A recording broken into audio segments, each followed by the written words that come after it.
Hi everyone, and welcome to the class on premixed insulin. So let us spend some time together and learn how to adjust insulin once we get back home. Now, why is that? Now, think about this for a second. How do you know when you wake up in the morning that your hair is okay, that your face is clean? Because you wake up, you get up, you stand in front of the mirror, then you look at yourself, comb your hair, you check if it's set. That is what tells you that you're all right and good to get out of the house. So, how do you know if your sugar is normal? You feel fine, so does it mean it's normal? No, because we know that sugars can be high or even can sometimes be low, and you may not know anything, and you may not feel anything. So, how do we make sure that our health is okay? It is by checking our blood sugar. So, please keep a glucometer at home. We will now spend some time together and we'll teach you how to adjust your insulin once you get back at home.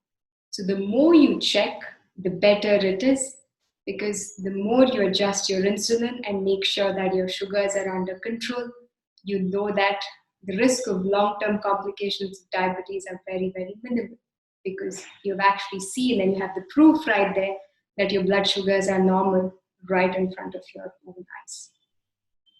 So let's start the classes now. If you have any more questions, we'll be happy to take them one-on-one at the end of the class. And this video is only for premixed insulin twice a day. So if you're not sure what insulin you're taking and if this video applies to you or not, get back in touch with us and we shall be able to guide you. This video is not for pregnancy, for people planning pregnancy or anyone who is already pregnant. So if you are, then get in touch with us and we sit with you again on a one-on-one basis. So let's get back to school. Look at a little bit of math. It's a very simple math. It's just addition and subtraction, plus and minus 2. And I'm sure you'll all be experts at the end of this video. So I'll see you back again at the end of this. Bye-bye. Hello everyone. So let's start to look at how to adjust premixed insulin. If you're taking premixed insulin twice a day, so once in the morning and once in the night, so before breakfast and before dinner. But you might ask yourself the question, how do I know if this video applies to me? Am I taking premixed insulin? Haven't really heard this term before. Well, let's see how you know if this is the right video for you.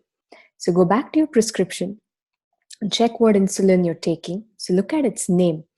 So I've listed several common insulins available in the market today, and you're probably on one of these.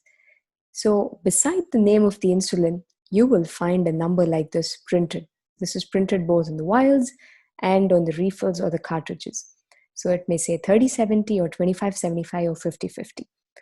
So if your insulin just says human insulin, that's not a premixed insulin. Or if it just says insugen, it's not a premixed insulin. So it will have this number printed next to it. So Mixtard is available as 3070 and 5050. Insugen is available as 3070 and 5050. Huminsulin is also available as Huminsulin 3070, 5050. Novomix 3070, 5050. Insulin Combo 2575, 5050. Humalog Mix 2575, 5050.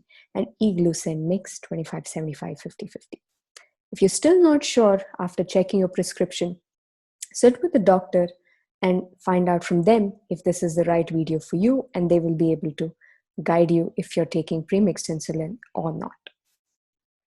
Now, premixed insulin is usually prescribed twice a day, so before breakfast and before dinner. Very rarely, if someone requires it just once a day, you may be asked to take it just before breakfast or before dinner. But overall, stick to your prescription. If your doctor has asked you to take it twice a day, stick to what has been advised to you. Now, when should you take the injection? The timing of the injection actually depends on which insulin you're taking. Each insulin has slightly different properties. Some work a little faster, some work a little slower. So for some of these injections, you need to inject them half an hour before eating, so half an hour before breakfast and dinner. In some cases, you need to inject 15 minutes before you eat. So 15 minutes before breakfast, 15 minutes before dinner. So again, look at your prescription, sit with the doctor and ask them at exactly what time you need to inject your insulin, because it varies slightly based on which type of insulin, premixed insulin, you are actually taking. So how does premixed insulin actually work? So let's try and understand that a little bit before we go into dose adjustment, because this helps us. Now, if you're wondering what these numbers mean, because we referred to it a few minutes ago, 30-70, 25-75, 50-50, that's what I'm going to tell you in the next couple of minutes. Now, premixed suggests that there are two different insulins mixed into your same vial or refill, and that's exactly what premixed means. So what do we mean by 30-70? It means 30% of your insulin is a short-acting insulin and 70% is a long-acting insulin. If you're using a 25-75 insulin, 25% is short-acting and 75% is long-acting. 50% here in the 50-50 insulin is short-acting and 50% is long-acting.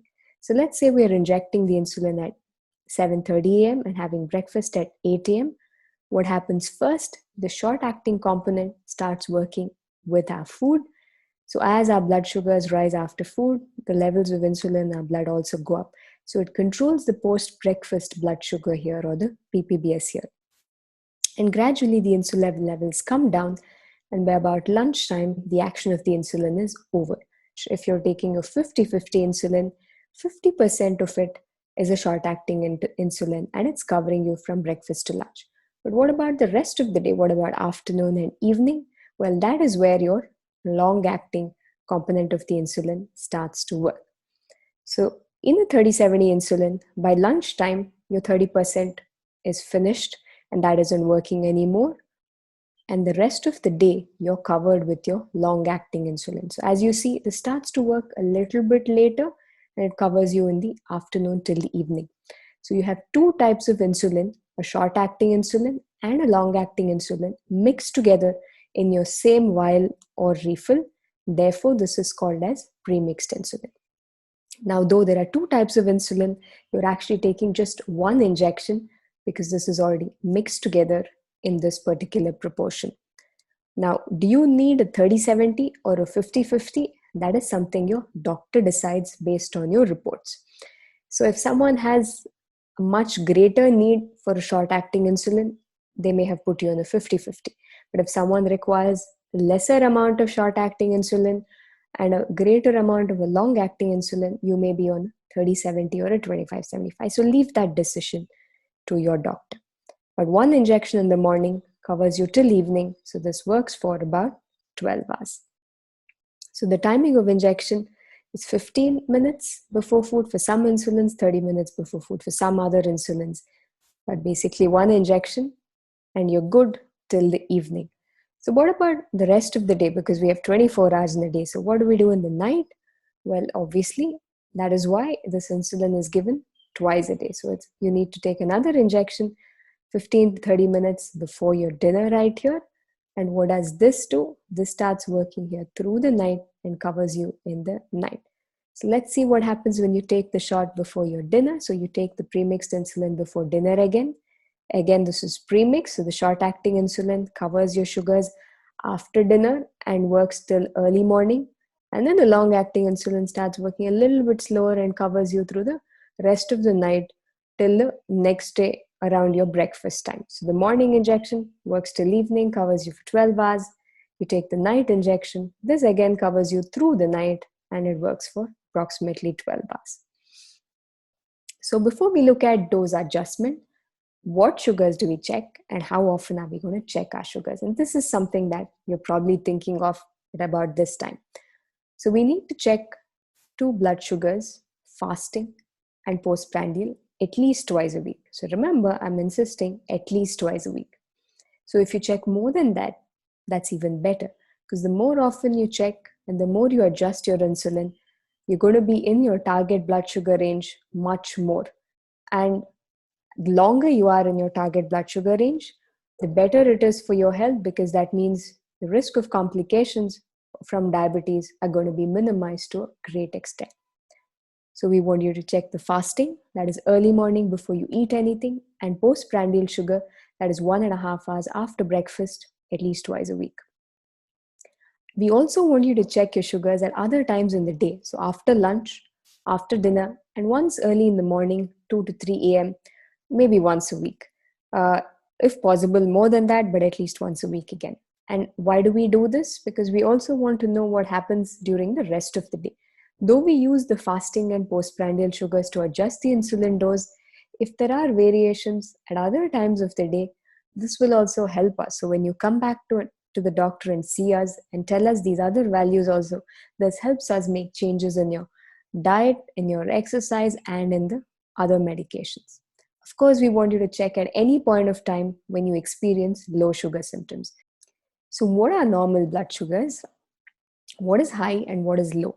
So, anything in the fasting 71 to 120 is normal, more than 120 is high, and below 70 is low.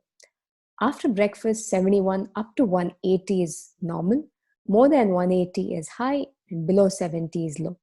Now, these are targets that we generally advise for the majority of individuals. Now, for some of you who are maybe young, we want to be a little more stricter. We may want the fasting to be under 100, and we want the postprandial sugars to be under 160 or sometimes even under 140. If you're a little older, let's say 85, we may want the targets to be a little bit higher. We may want you to relax a little. We may want the fasting up to 130 and after breakfast up to 190, 200. So slight changes in the individual targets will be decided by us when we actually sit with you one-on-one with your reports. But these general targets apply to most individuals. So this video does not apply to someone who's planning pregnancy or someone who's pregnant. So if you are pregnant or you want to plan pregnancy, sit with us and we will teach you what your targets are and how to adjust insulin, because that is going to be entirely different for you.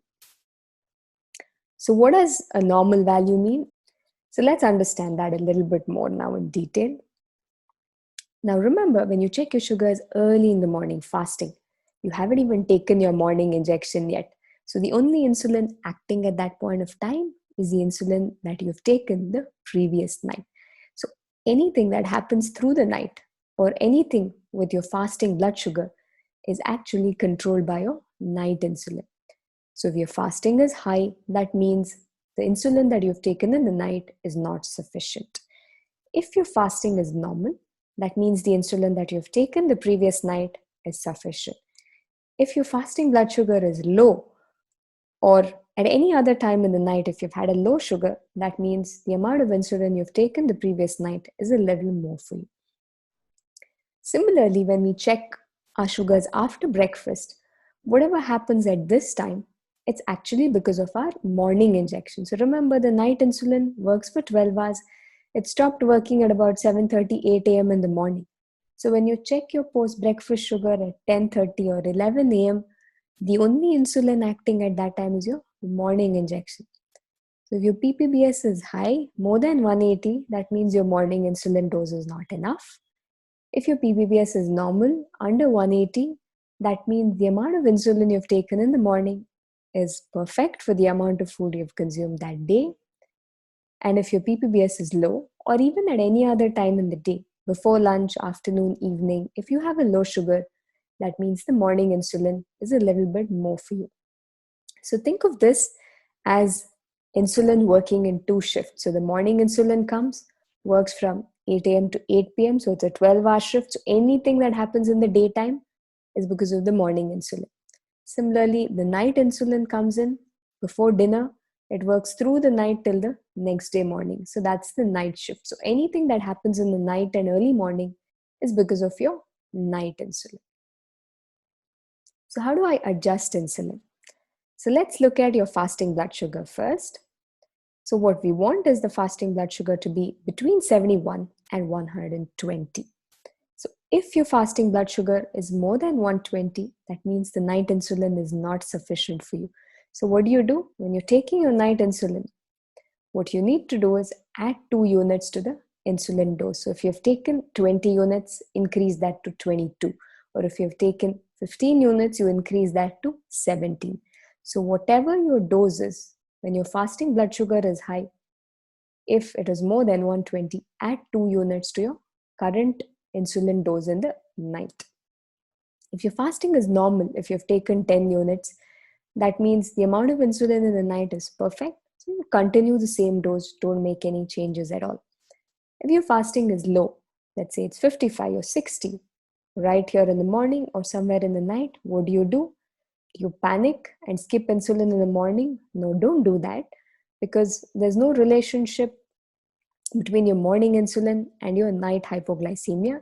So hypo in the night is because of your night insulin. So you correct the hypoglycemia, have sugar, have a snack, and become okay. Recheck after 15 minutes and confirm that. Take the morning injection as it is. But when you're taking the night insulin again, whatever your dose was, reduce it by 2 units. So if you've taken 10 units, 10 minus 2 make it 8. If you've taken 16 units, 16 minus 2, it becomes 14. So reduce your night insulin the next time by 2.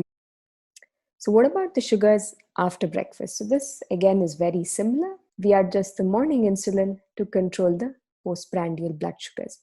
So check your sugars 1.5 hours after breakfast. Under 180, that means the amount of insulin you've taken with breakfast is sufficient for you, so continue the same dose. If your post-breakfast values is more than 180 over here, that means the insulin that you've taken is not enough. So you add 2 units. So if you've taken 30 units, it becomes 32. Again, after a few days, it becomes 34. So until your postprandial sugar comes to under 180, every time you check, you keep adding 2 units to the morning dose of insulin. So at any time of the day, if you have a low sugar between your breakfast and your dinner, so in that 12-hour period, you reduce your morning insulin by 2 units. So if you've taken 15 units, it becomes 13, or if you've taken 30 units, it becomes 28. So any hypo, morning to evening, your morning insulin comes down by 2 units. So if you have a low sugar, don't panic and stop insulin or skip your insulin. So remember, as we said, insulin works in 2 shifts. So if you have a watchman in the night and there's a robbery in the night, you don't go and blame the watchman or scold the watchman who's coming to you in the morning. So if there's a robbery in the night, you call the watchman in the night and ask them what went wrong. Similarly, if there's a robbery in the daytime, in the afternoon or evening, you call the watchman who's taking care of your house or apartment in the morning and ask them what went wrong with the security measures. Similarly, a low sugar in the night, you reduce your night insulin by 2 units. Don't touch the morning insulin. A low sugar at any time in the morning, 12 hours, daytime 12 hours, reduce your insulin dose in the morning by 2 units. So if you have a hypo, let's say in the evening 5 p.m., correct the hypo, take glucose, have a snack, correct it, take the night insulin as it is. The next day, your morning injection comes down by 2 units. If you have a hypo at any time in the night or early morning, correct it again. Don't change your morning insulin. That has nothing to do with your night hypoglycemia. But when you're taking your night injection again, reduce that by 2 units so the repeated night hypo also stops. So let's look at an actual example so that we are clearer on dosage adjustment. So now you've started checking your sugars every 2 to 3 days, because that's how you come under control. And even after you come under control, we want you to continue this discipline of checking your sugars. So as we said earlier, the only way you know if your hair is set or if your makeup is okay is when you stand in front of the mirror and you look at yourself. So the only way you know that your sugars are okay is when you check your sugars and then you adjust insulin based on the sugars. If you don't do this, it is very difficult to actually reach the HbA1c target. Even if your sugars are normal once, your blood sugars vary on a regular basis due to various reasons like diet, exercise, sleep, stress. And even if everything is exactly constant, there is some amount of day-to-day variation even in every single person, even if our insulin dose is exactly the same due to various different hormonal changes or even changes in insulin absorption. Which is why checking our sugars and adjusting insulin is very, very important. So let's look at the example here. So you've been started on premixed insulin twice a day, once in the morning, 15 units, and once in the night, 10 units. So you've been asked to take it 30 minutes before your meal, let's say. So you start checking your sugars, and this is your New Year resolution that you're going to be very disciplined. So when you check your sugar, your fasting is 160, and after breakfast it is 210. So ask yourself, where do I stand? Fasting 160 is clearly high. So remember, if the fasting is high, what you do is the night insulin you increase by 2 units. So 160, what you've taken here is 10 units, not sufficient. So 10 plus 2, your new dose becomes 12 in the night. Postprandial is 210, so more than 180. This is also more for you. So if postprandial is more than 180, again you add 2 units to your morning insulin dose. So 15 plus 2, it becomes 17. So your dose from 15 and 10 becomes 17 and 12. So you check again after another 2 days. Fasting is 140. After breakfast is 202. So again, this is high. So what do? You add 2 units to your morning insulin dose and you add 2 units to your night insulin dose because both fasting and postprandial are high. So 17 plus 2 is 19, 12 plus 2 is 14. You check your sugars again. After another 2 days, your fasting is 110. After breakfast is 186. So your fasting is normal. So normal fasting means your night insulin dose is sufficient. So don't change the dose at night. So 14 units is what you have taken. Continue 14 units. But after breakfast, you still haven't got a normal sugar. So more than 180 is still more, even though 186 is almost there. So what do? 19 plus 2 to your morning insulin dose because PPBS is controlled by a morning injection. So 19 plus 2, this becomes 21. So your insulin dose goes up in the morning by 2 units and night dose is exactly the same. So you check your sugars again. Fasting is 108 and after breakfast it is 170. So where are we? We're normal. So fasting is under 120, above 71. So that's normal. Post breakfast under 180, that's normal. So what do we do to the insulin dose? Keep it the same. We've reached the target for now, so we don't make any changes. So you've taken 21 and 14. Don't correct it at all. So no changes. Continue 21 and 14. So when you check again, what happens? Early morning, your sugars are low, 55. So you correct it with glucose. Take your morning insulin, check your post-breakfast values again, and this is 160. So what do we do here? Our fasting blood sugar early in the morning is low. So remember, hypos in the night, early morning, this is controlled by our night insulin. So we reduce our night insulin, 14 minus 2, it becomes 12. Post breakfast sugar is okay, 160. Under 180 is normal. So don't change the morning dose. Keep the morning dose as it is. So we check the sugars again after another day or two. Our fasting is very good, 84. So we're very happy. After breakfast is very good, 120. So we're happy again. But in the evening, we start to have, let's say, hypo symptoms. We feel a little tired, we're sweating. When we check the sugars in the evening, it is 69. So what do we do now? So what do we do to the insulin dose here? So any low sugar in the morning, daytime 12 hours, remember is because of your morning insulin injection. So you correct that the next day because you've already taken 21 units here in the morning, hypo in the evening, you correct the hypo. But the next day, 21 minus 2, you reduce your morning insulin dose to 19 units. What about the night dose? You had hypo in the evening. Well, there's no relationship between your night insulin dose and the evening hypo because the night insulin starts working only after you take it in the night, which may be at 8 or 8:30, and then it works till early morning. So don't change your night dose. The 12 units doesn't get altered and it stays at 12. So reduce your morning dose by 2 units, continue your night dose. Check your sugars again. Your fasting is 90, after breakfast is 170.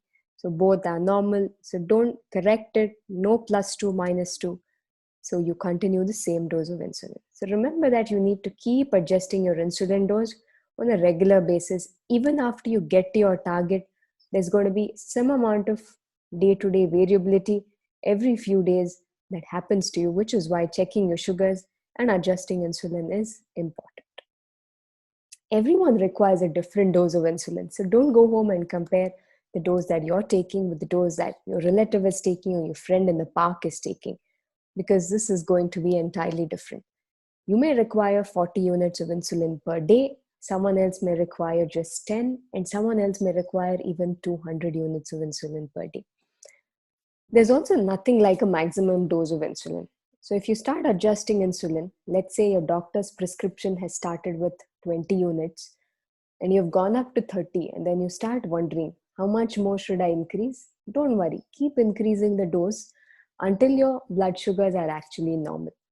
Because there's nothing like a maximum dose of insulin. That concept is there only for tablets. So for insulin, the amount of insulin that you require is very simple. The amount of insulin that is needed to control your blood sugars is the amount of insulin that you require. So that's really the definition of your insulin dose. So there's nothing like a maximum dose. For someone, the dose may be 40 units with each meal. For someone else, the dose may be 8 units with each meal. So it is entirely different. So don't hesitate or worry as your insulin dose goes up. The amount of insulin that you need to control your blood sugars is the correct dose for you. Let's start adjusting insulin today. I hope this video has taught you how to adjust insulin once you get back home. And if you have any doubts, we'll sit with you one-on-one again and explain this to you all over again. So good luck, and let's get to control soon.